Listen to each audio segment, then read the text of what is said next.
তোর জন্য তোর স্বামী আজকে 28 বছর বিদেশ, আর তুই বেডি দি বাজারে করস, তো তুই ওই বেটাকারে কষ্ট দেস কেন?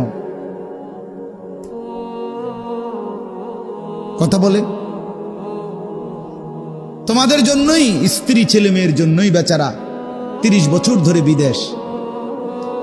বিনিময়ে তোমরা আল্লাহও নাই, আখেরাতও নাই, নামাজও নাই, পর্দাও নাই, ইজ্জতের কদরও নাই, পর্দার এহতেমামও নাই। তো ওই বেচারারে কিত্তে কষ্ট দাও যে আমরা তো আসলে তোমারে পছন্দ করি না, এটা বলে দিলেই তো ভালো ছিল। বলেন,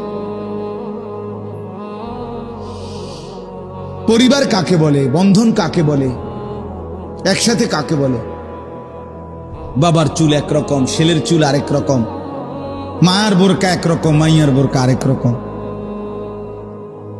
হ্যাঁ, স্বামীর চলাফেরা একরকম, স্ত্রীর আখলাক আরেক রকম।